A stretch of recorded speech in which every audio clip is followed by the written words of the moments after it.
Hello, it's Davey from Rough Cut and Three Spirit Events, and we're going to go through a speaker setup as we've already been through the mixer. I've gone through some microphones already. So this is one of our speakers. This is a speaker that we actually use on our band stuff, and I will be using them in events very shortly because we've actually got 6 of these now. Now I'd like to talk through the numbers first and the 2 different types of speakers that there are. So we have active, which this is, where you don't actually need a separate amplifier. There is one built in, and I'll tell you why I use these as an active very, very shortly, and why I prefer them. You also have passive. Now, for the purpose of this video, I've only got the active one with me, but to explain a passive, it's exactly like a guitar amp. You need a separate amp in general and the speaker. It powers it as a source on its own. So the reason I use active speakers is because if this one goes, I've got a second one to actually fall back on. And that's just for an instance. If I've got 2 speakers plugged into one single amp and that amp goes, I don't have any audio whatsoever. So that's why I use pre-amped or active speakers before we even start. This is a brand new speaker, so I'm glad it's got the label on still. So on the label it says 2000 watts. Now don't be fooled by this because most of the time it is a marketing ploy.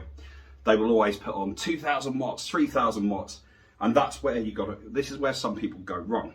So the number actually specifies the maximum peak level of audio that's going to come out, or the power used. 2000 watts doesn't necessarily mean louder, it just means there's more power. Inside there is a 15-inch speaker, and there's a tweeter at the tops. Now the tweeter, if you remember when we talked about the mixers, you've got your low, middle and high. The tweeter will deal with the high end stuff, so that generally in female voices, or the hi-hat on a set of drums. On the bottom you've got a 15-inch woofer, which will deal with all the bass and the mid-range stuff. So as I'm talking now, that'll probably go through the majority of the mid-range. Also, with the numbers, so 2000 watt is the peak volume, so that is the maximum power you are going to get out of this speaker. Generally, if you half it, that is around about where you're going to be. So, as a rule, you've got RMS, which is 1000 watts. So, on a normal gig day, we'd only be using 2000 because we have 2 speakers. But at peak, if we wanted to push those speakers right to the limit, which you never want to do because you could damage them, we'd be looking at 4000, which sounds a lot, and it is a lot. So generally this would be enough to power a band in a small or medium venue, for instance like a community hall. You could get away with just using 2 of these for a band. For a solo singer, this is a lot. If you're just running a guitar or just vocals through it for a speech, it is a lot. It is very overpowered for what I'm doing now, but this is the general sort of system you will use.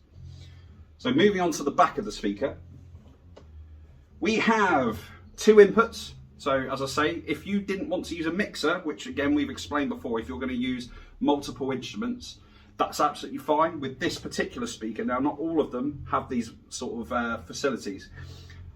I can plug a vocal mic into that channel. Again, the channel explained earlier, that's one input for one instrument, or a guitar in the second one, or both.